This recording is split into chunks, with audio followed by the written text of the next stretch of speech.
right, we've made it. We got to conversation level, my friends. Congratulations. Let's practice conversation tips that will help you build the habits that you're looking for to gain fluency and speed and naturalness. And if you don't know me already, I'm Rebecca. I'm a speech language pathologist and English pronunciation instructor. But enough about me, let's get on to learning. My first tip when you've reached the conversation level of practice is to start setting a couple timers or reminders for yourself to actually insert it into your daily life. I typically recommend 5 timers or 5 alarms that will remind you to focus on your pronunciation and actually sprinkle it at convenient times in your day when you might be talking to someone. You'll be having a conversation maybe with a colleague, a friend, or your partner. When that alarm goes off, that is your mental reminder to pay attention to the things that come out of your mouth. You've got enough on your hands.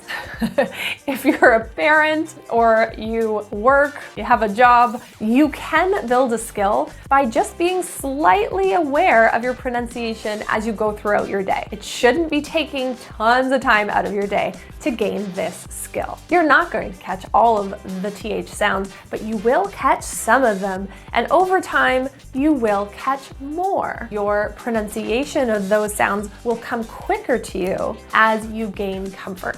Without using reminders and timers, what can happen is you can maybe practice a bit in the morning and then the whole day goes by and you realize, ooh, shoot, I didn't even think about my pronunciation today. Forgot to practice. And that is typical because we all live busy lives. So you likely need a little bit of a little nudge to remind yourself. Tip number 2 is to record yourself. I know you've heard me say this before. This is a little different though. To practice your voiced TH and voiceless TH together when you're having a conversation can be really difficult. But something you can do is to record yourself talking to yourself. So this is best for situations when you're alone and you're not going to embarrass yourself by talking to yourself and being caught. So it might mean at breakfast, you're going to describe all the things you're doing. So maybe I'm grabbing the box of cereal and putting it on the counter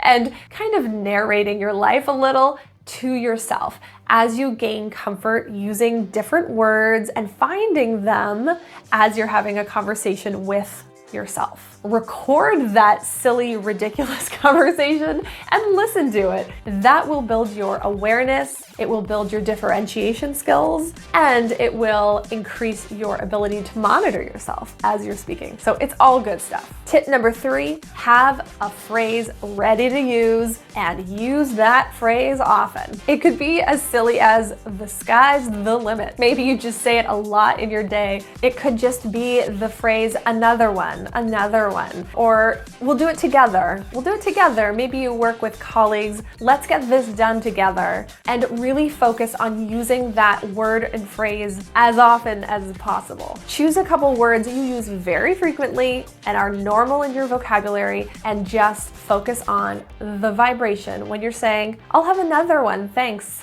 Tip number 4, when you're listening to television or watching YouTube videos or watching a movie with your friends or spouse, start paying attention to the pronunciation of TH specifically. Listen to native North American speakers and listen for the words like this, that, the, those, other, either, things like that. Now, what you might notice is that some speakers use these sounds in a very clear and articulate way. Their tongue is protruded quite a bit and the sound is very clear. You might also notice some speakers really produce it quickly and their tongue is not sticking out even a little bit. It's really inwards and you almost don't even hear the sound because it's so darn quick. Notice the difference in speakers. Notice that sometimes we cheat a little. So you'll have clear THs and then some kind of not so clear ones. There are variances in pronunciation and everyone is different. Even North American speakers are different from each other. So you just want to be aware that this sound is really quick in natural speech. And it is quite de-stressed, meaning it's not a stressed word like the door. The door. This sound is typically in unstressed words, and they tend to be really quick. So my tip is pay attention to the sound with other people and notice the vibration. Notice that some people do use a little bit more vibration and prolong the sound and have their tongue out, and some people don't, and some people do a little of both and mix and match. And my last tip is to have a silly tongue twister ready to go at any time when you're doing a mundane task. Maybe you're driving to your friend's house, or you're driving to work and you're alone, no one hears you. You're doing the dishes, you're doing your makeup, you're opening up your mail. I don't know, it doesn't really matter. The point is you're going to have a silly sentence ready to go, and you're going to practice with your pronunciation, and you're going to do that throughout the day. I recommend saying it 10 times and 10 times throughout the day. Like 100 times of using that sentence. Here's an example of what I would suggest.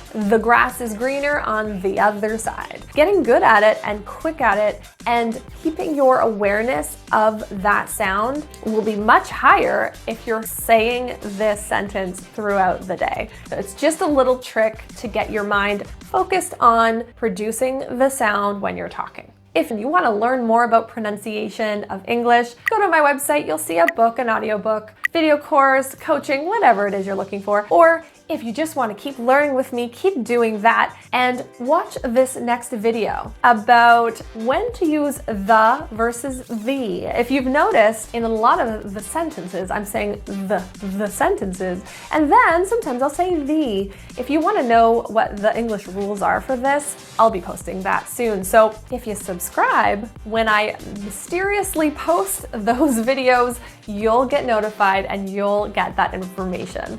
If you don't subscribe, you might just miss it. You don't want to do that.